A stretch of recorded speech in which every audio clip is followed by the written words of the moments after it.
उत्तर भारत में बाढ़ का खतरा लगातार जारी है और लोगों को परेशानी का सामना करना पड़ रहा है। खासतौर पर हरियाणा, पंजाब और हरियाणा के लोगों के लिए बाढ़ सिर दर्द बनी हुई है। एक बार इससे राहत मिलती नजर आई थी, लेकिन हथनीकुंड बैराज से यमुना में दोबारा से पानी छोड़ने पर अब दिल्ली और हरियाणा पर दोबारा से बाढ़ का खतरा मंडराने लगा है।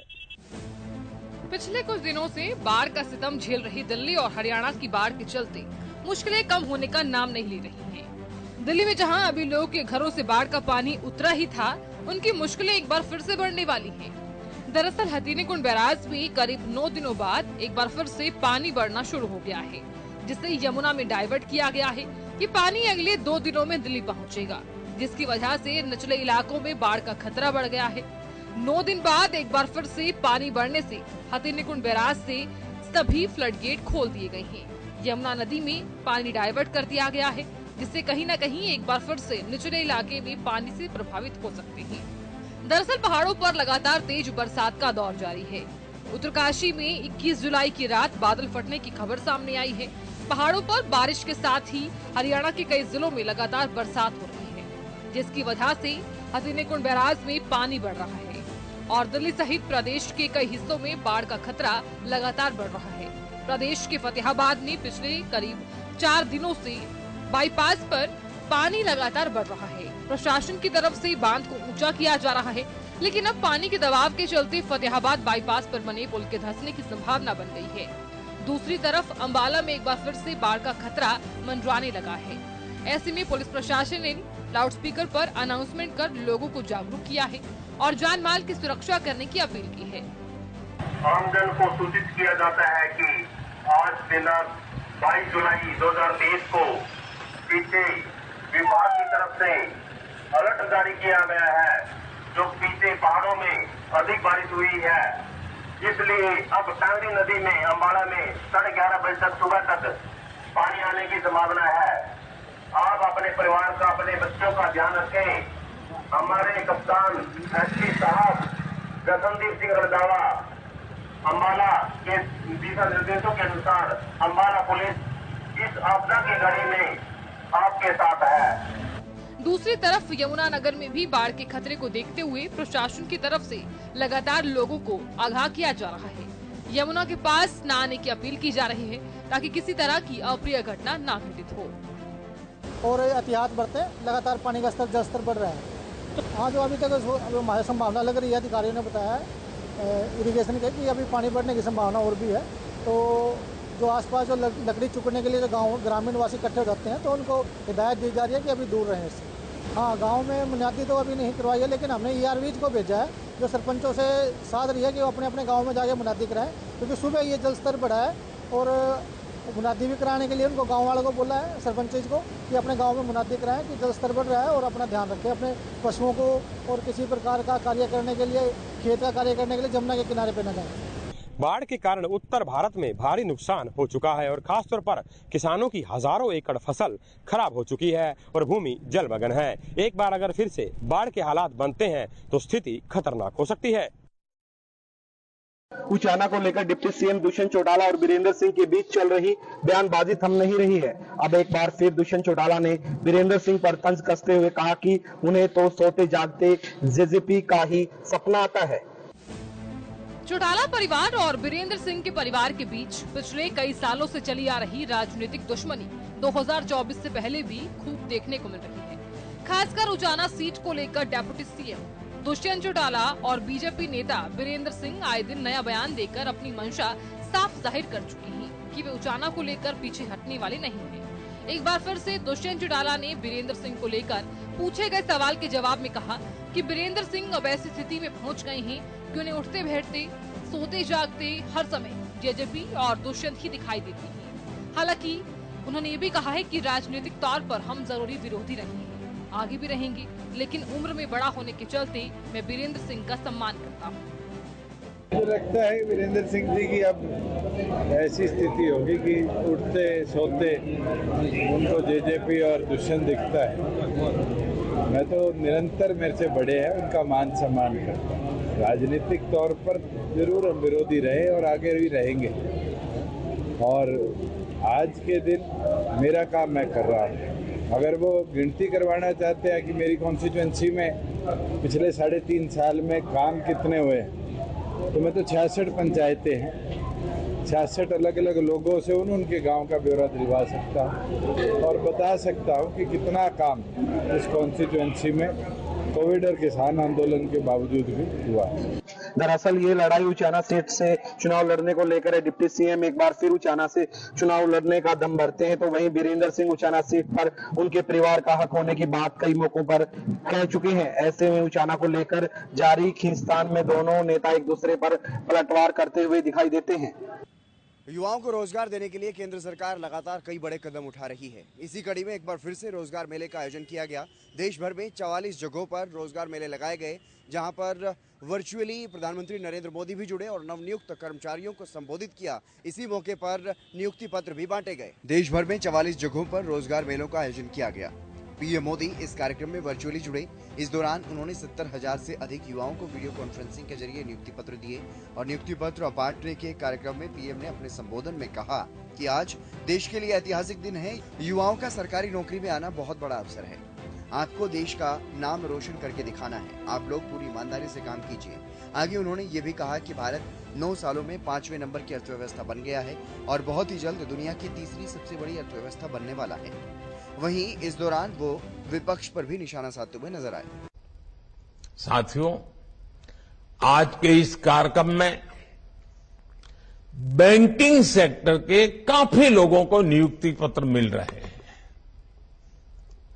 अर्थव्यवस्था के विस्तार में हमारे बैंकिंग सेक्टर की बहुत बड़ी भूमिका होती है। आज भारत उन देशों में से एक है जहां का बैंकिंग सेक्टर सबसे मजबूत माना जाता है। लेकिन 9 वर्ष पहले ऐसी स्थिति नहीं थी। जब सत्ता का स्वार्थ राष्ट्रहित पर हावी होता है, तब कैसी बर्बादी होती है, कैसा विनाश होता है। देश में कई उदाहरण हैं। ये हमारे बैंकिंग सेक्टर ने तो पिछली सरकार के दौरान ये बर्बादी को देखा है, झेला है, अनुभव किया है। आप लोग आजकल तो डिजिटल युग है, मोबाइल फोन से बैंकिंग का सेवाएं लेते हैं, फोन बैंकिंग करते हैं। लेकिन आज से 9 साल पहले जो सरकार थी ना, उस समय ये फोन बैंकिंग का कल्पना ही अलग थी, रिवाज ही अलग था, तरीके अलग थे, इरादे अलग थे। उस जमाने में, उस सरकार में ये फोन बैंकिंग मेरे आपके जैसे सामान्य नागरिकों के लिए नहीं था, देश के 140 करोड़ देशवासियों के लिए नहीं। बता दें, पिछले साल 22 अक्टूबर को देश के युवाओं को 2023 के अंत तक 10 लाख सरकारी नौकरियां देने के लक्ष्य से रोजगार मेले का पहला चरण शुरू किया गया था। इसी कड़ी में पीएम मोदी अभी तक 4,32,000 से ज्यादा युवाओं को ज्वाइनिंग लेटर दे चुके हैं। रोजगार मेलों के जरिए 4 लाख से ज्यादा रोजगार। पहला रोजगार मेला 22 अक्टूबर 2022, इसमें 75,000 से ज्यादा लोगों को ज्वाइनिंग लेटर मिले। दूसरा रोजगार मेला 22 नवंबर 2022, इसमें 71,000 से ज्यादा ज्वाइनिंग लेटर बांटे गए। तीसरा रोजगार मेला 20 जनवरी 2023, इस रोजगार मेले में 71,000 से ज्यादा ज्वाइनिंग लेटर दिए गए। चौथा रोजगार मेला 13 अप्रैल 2023, 71,000 से ज्यादा लोगों को ज्वाइनिंग लेटर दिए गए। पांचवा रोजगार मेला 16 मई 2023, 70,000 से ज्यादा लोगों को ज्वाइनिंग लेटर बांटे गए। छठा रोजगार मेला 13 जून 2023, 70,000 से ज्यादा लोगों में नियुक्ति पत्र बांटे गए। रोजगार मेले के तहत 70,000 से ज्यादा युवाओं को रोजगार दिया गया है, नौकरी दी गई है। केंद्र सरकार के अलग अलग मंत्रालयों, विभागों, केंद्र शासित प्रदेश और अलग अलग राज्यों में इन सभी युवाओं को अपनी सेवाएं देनी होंगी। मणिपुर की घटना के बाद राजनीतिक पार्टियों में इस बात को लेकर बहस छिड़ गई है कि किस राज्य में महिलाओं के प्रति अपराध ज़्यादा होते हैं। इसी बीच पश्चिम बंगाल से 2 महिलाओं के साथ मारपीट करने और उन्हें अर्धनग्न करने का वीडियो सामने आया है, जिसे लेकर बीजेपी टीएमसी पर हमलावर है। मणिपुर में महिलाओं के साथ दरिंदगी का वीडियो सामने आने के बाद पश्चिम बंगाल से भी एक ऐसा ही वीडियो सामने आया है, जहां भीड़ ने 2 महिलाओं की पिटाई करते हुए उन्हें अर्धनग्न कर दिया। घटना पश्चिम बंगाल के मालदा जिले की है।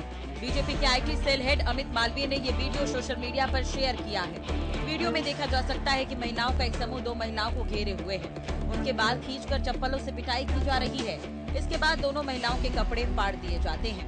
केंद्रीय मंत्री धर्मेंद्र प्रधान ने मणिपुर की घटना को दुर्भाग्यपूर्ण बताते हुए पश्चिम बंगाल की घटना को लेकर विपक्ष पर निशाना साधा। जो मणिपुर में हुआ वो दुर्भाग्यजनक है, उसमें किसी दोषी को बख्शा नहीं जाएगा। लेकिन जो बंगाल में हुआ और उससे ही दुर्भाग्यजनक है। एक सभ्य समाज में जो लोग महिलाओं के ऊपर अत्याचार मणिपुर में हुआ करके छाती पीट रहे थे, गला फाड़ के चिल्ला रहे थे, उन्हीं के प्रत्यक्ष सपोर्ट में बंगाल में ये बर्बर कांड हुआ। ये बहुत ही चिंताजनक है, बहुत ही शर्मनाक है। बताया जा रहा है कि ये घटना 19 जुलाई की है और अब इसका वीडियो सामने आने के बाद राजनीतिक बयानबाजी शुरू हो गई है। बीजेपी के आईटी सेल के हेड अमित मालवीय ने इस वीडियो को शेयर करने के साथ ही दावा किया है कि दोनों पीड़ित महिलाएं आदिवासी है। जब उनकी पिटाई हो रही थी और कपड़े उतारे जा रहे थे तो पुलिस वहां मूक दर्शक बनी खड़ी हुई थी। वहीं ममता बनर्जी कैबिनेट में मंत्री शशि पांचा ने कहा कि इस मामले का बेवजह ही राजनीतिकरण किया जा रहा है, जबकि ये मामला सिर्फ चोरी का था। दोनों महिलाओं पर चोरी का शक था, इसलिए वहां मौजूद महिलाओं ने उनके साथ मारपीट की है। तो वहां पे चोरी वगैरह हुई। अब चोर जो थे 2 लेडीज, उनको पकड़ लिए, जो पकड़े वो भी लेडीज है। छीना झपटी हुई, बेचारे सभी गरीब है। अब कपड़े निकल गए, जितना भी निकला है उसको ये राजनीतिक चश्मा से क्यों देख रहे हैं? वहां पे जो सिविक पुलिस थी वो भी गई बचाने के लिए। मैंने रोकने की भी कोशिश की सबको कि मत झगड़ा करो, लेकिन शी गॉट ओवर पावर्ड। और सब लेडीज एक लोग, अब क्या है, लेडीज लॉ एंड ऑर्डर अपने हाथ में ले रही, ये भी तो सही नहीं है। सोचे कि वो चोरी करके भाग जाएगी तो जो चोरी की है वो वापस ले लें। खैर, फिर भी पुलिस इंक्वायरी भी कर रही है और पुलिस इसको रजिस्टर भी की है केस। बीजेपी नेताओं ने मणिपुर की घटना पर सवाल उठाने वाले विपक्षी नेताओं से पश्चिम बंगाल की घटना को लेकर सवाल पूछे हैं। वहीं इस घटना को लेकर टीएमसी की ओर से भी सफाई दी गई है। लेकिन सवाल ये उठता है कि महिलाओं के प्रति होने वाले अपराध को आखिर इस दृष्टि से क्यों देखा जाता है कि उस राज्य में किसकी सरकार है, से महिलाएं इस देश में सुरक्षित कैसे रह पाएंगी। महाराष्ट्र में एक और जहां एनसीपी नेता ने ट्वीट कर अजित पवार के मुख्यमंत्री बनने की बात कही, तो इसी बीच सीएम एकनाथ शिंदे दिल्ली में प्रधानमंत्री से मुलाकात करने पहुंच गए। ऐसे में कहा जा रहा है कि महाराष्ट्र की राजनीति में फिर से एक बड़ा उलटफेर देखने को मिल सकता है। कई बड़े राजनीतिक बदलावों का साक्ष्य बने महाराष्ट्र में एक बार फिर से नया उलटफेर हो सकता है। एनसीपी नेता के एक दावे ने राजनीतिक गलियारों में नई चर्चा को जन्म दे दिया है।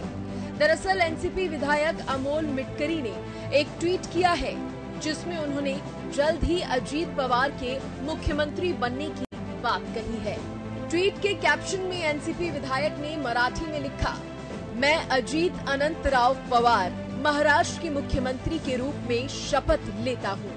इतना ही नहीं, अजीत पवार के 64वें जन्मदिन के मौके पर उन्हें शुभकामनाएं देने के लिए लगाए गए कुछ होर्डिंग्स में उन्हें महाराष्ट्र का भावी मुख्यमंत्री बताया गया है। इस बीच सूबे के मुख्यमंत्री एकनाथ शिंदे अचानक पीएम मोदी से मिलने पहुंचे।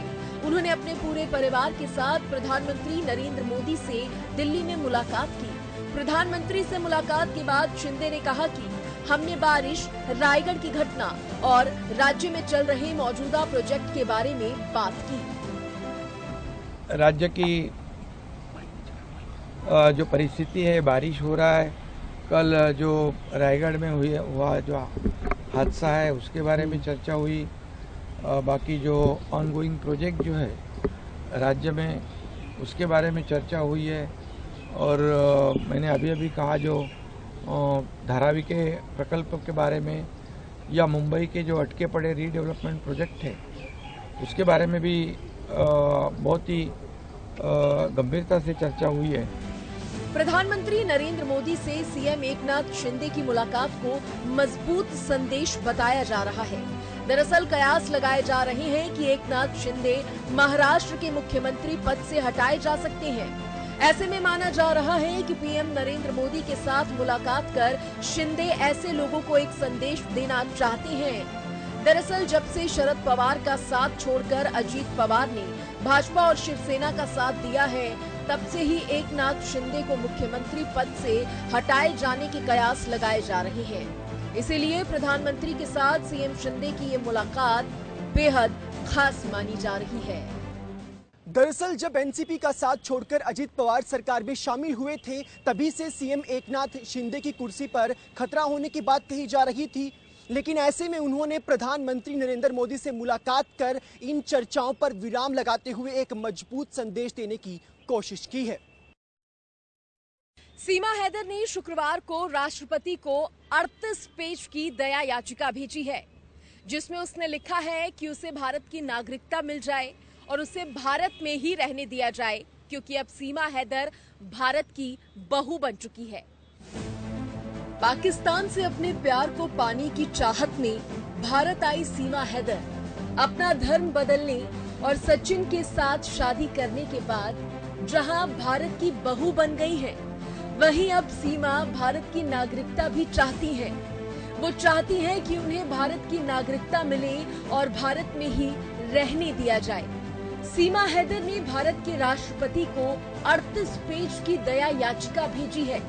इसमें सीमा हैदर ने राष्ट्रपति से अपील की है कि उसे भारत में ही रहने दिया जाए। सीमा हैदर ने लिखा है कि उसकी सचिन से शादी हो चुकी है और वह हिंदू धर्म भी अपना चुकी है। सीमा ने अपनी दलीलों में कहा कि प्यार के सिवा उसकी जिंदगी का कोई और मकसद नहीं है। सीमा ने दया याचिका में हीर रांझा, लैला मजनू, शरीफ फरहाद की लव स्टोरी का भी जिक्र किया। याचिका में ये भी कहा कि वह सचिन से प्यार की खातिर पाकिस्तान से भारत आई है और यहीं रहना चाहती है। सिर्फ इतना ही नहीं, सीमा ने बॉलीवुड एक्ट्रेस आलिया भट्ट और अक्षय कुमार का नाम लिखते हुए सवाल किया कि जब विदेशी नागरिकता होने के बावजूद ये लोग भारत में रह सकते हैं, तो वह क्यों नहीं। सीमा ने लिखा कि वह हिंदू धर्म अपना चुकी है, उसने कभी भी झूठ नहीं बोला। सीमा ने यह भी लिखा कि एटीएस उसकी जांच कर रही है, लेकिन आगे वह सीबीआई, रॉ, एनआईए किसी से भी जांच के लिए तैयार है। वह polygraph test, brain mapping test, lie detector test और डीएनए टेस्ट के लिए भी तैयार है। अब देखने वाली बात होगी कि सीमा हैदर की राष्ट्रपति को भेजी गई इस दया याचिका का उसके भारत में रहने पर कितना प्रभाव पड़ता है। आतंकवादी यासीन मलिक के सुप्रीम कोर्ट में हुई पेशी के दौरान कोर्ट की सुरक्षा में चूक का मामला लगातार तूल पकड़ता जा रहा है। अब इस पूरे मामले में तिहाड़ प्रशासन भी एक्शन मोड में आ गया है और तिहाड़ प्रशासन की तरफ से 4 अफसरों को सस्पेंड भी किया गया है। आपको बता दें कि 21 जुलाई को यासीन मलिक को सुप्रीम कोर्ट में पेश किया गया था। सुप्रीम कोर्ट में यासीन मलिक की व्यक्तिगत पेशी के मामले में तिहाड़ जेल प्रशासन ने 4 अफसरों को सस्पेंड कर दिया है। इनमें एक डेप्यूटी सुपरिटेंडेंट, 2 असिस्टेंट सुपरिटेंडेंट और एक अन्य अधिकारी शामिल है। दरअसल 21 जुलाई को यासीन मलिक को कोर्ट के आदेश के बिना ही तिहाड़ जेल से सुप्रीम कोर्ट में पेशी के लिए लाया गया था। इस मामले में सॉलिसिटर जनरल तुषार मेहता ने होम सेक्रेटरी अजय भल्ला को चिट्ठी लिखकर सवाल उठाया था कि सुप्रीम कोर्ट के बुलाए बिना यासीन को कोर्ट क्यों ले जाया गया। मेहता ने इसे सुप्रीम कोर्ट की सुरक्षा में गंभीर चूक बताया। उन्होंने चिट्ठी में लिखा था कि यासीन जैसा आतंकी और अलगाववादी नेता जो न केवल टेरर फंडिंग मामले में दोषी है, बल्कि पाकिस्तान में आतंकी संगठनों के साथ संबंध रखता है, वो भाग सकता था, जबरन ले जाया जा सकता था या मारा जा सकता था। बता दें कि यासीन मलिक को कोर्ट में देखकर जज नाराज हो गए थे। जस्टिस सूर्यकांत और जस्टिस दीपांकर दत्ता की बेंच ने कहा था कि हमने ऐसा कोई आदेश नहीं दिया था जिसमें कहा गया हो कि उसे व्यक्तिगत रूप से कोर्ट में पेश होना है। दरअसल यासीन मलिक को जम्मू कोर्ट के आदेश के खिलाफ सीबीआई की याचिका पर सुनवाई के लिए सुप्रीम कोर्ट में पेश किया गया था। इस मामले में कोर्ट ने साफ कर दिया कि यदि यासीन को कोर्ट के सामने अपनी कोई भी बात रखनी है तो उसे वर्चुअली जोड़ा जाए, उसे कोर्ट में पेश नहीं किया जाए। आपको बता दें कि सुप्रीम कोर्ट के आदेश के बगैर ही आतंकवादी यासीन मलिक को व्यक्तिगत रूप से कोर्ट में पेश किया गया था, जिसके बाद से यह पूरा मामला तूल पकड़ता जा रहा है। अब इस पूरे मामले में होम सेक्रेटरी अजय भल्ला को एक लेटर लिखा गया जिसमें यासीन मलिक की पेशी को सुप्रीम कोर्ट की सुरक्षा में बड़ी चूक बताया गया है। भारत और वेस्टइंडीज के बीच चल रहे मुकाबले में विराट कोहली ने एक बड़ा रिकॉर्ड अपने नाम कर लिया है। दरअसल विराट कोहली ने अपने कैरियर के 500वें मुकाबले में शतक लगाने वाले पहले खिलाड़ी बन गए हैं। भारत और वेस्ट इंडीज के बीच 2 मैचों की टेस्ट सीरीज का दूसरा मुकाबला खेला जा रहा है। इस मैच में टीम इंडिया ने पहले बल्लेबाजी करते हुए 438 रन बनाए हैं। टीम इंडिया की ओर से पहली पारी में विराट कोहली ने सबसे ज्यादा रन बनाए। विराट ने इस मैच में 121 रनों की पारी खेली। विराट कोहली का ये 500वां इंटरनेशनल मैच है और उन्होंने इस मैच को बेहद खास बना डाला है। वो दुनिया के पहले ऐसे खिलाड़ी बन गए हैं जिसने अपने 500वें मैच पर शतक लगाया हो। इसके अलावा ये शतक उनके इंटरनेशनल करियर का 76वां शतक है। वो अब सबसे तेज 76 शतक लगाने वाले बल्लेबाज भी बन गए हैं। वहीं विराट कोहली इस मैच में एक और महारिकॉर्ड अपने नाम कर सकते हैं। विराट का इस वक्त टेस्ट क्रिकेट में 49.30 का औसत है। वहीं वनडे और T20 में उनका औसत 50 से ज्यादा का है। मगर वेस्ट इंडीज के खिलाफ खेले जा रहे मुकाबले में विराट कोहली को दूसरी पारी में बल्लेबाजी करने का मौका मिलता है और वो एक अच्छी पारी के साथ नॉट आउट जाते हैं। ऐसे में वो टेस्ट क्रिकेट में भी 50 के औसत को छू लेंगे। विराट कोहली टेस्ट क्रिकेट में अगर 50 का औसत कर लेते हैं तो ऐसा करने वाले एक बार फिर से दुनिया के इकलौते बल्लेबाज बन जाएंगे जिसकी औसत तीनों फॉर्मेट में 50 से ज्यादा की है। एक बार पहले भी विराट कोहली ने इस मुकाम को हासिल किया था, लेकिन पिछले कुछ सालों में टेस्ट क्रिकेट में उनके प्रदर्शन में आई गिरावट के कारण उनका टेस्ट औसत से भी 50 से नीचे आ गया। विराट अब इस मुकाम को फिर से हासिल कर सकते हैं, लेकिन उन्हें अपने इस फॉर्म को अगली पारी में भी बनाए रखना होगा। हालांकि जरूरी है कि उन्हें दूसरी पारी में बल्लेबाजी का मौका मिले और वो अच्छा प्रदर्शन कर सकें। अब देखने वाली बात होगी कि दूसरी पारी में मौका मिलने के बाद वो किस तरह से अपना रिकॉर्ड कायम कर पाते हैं।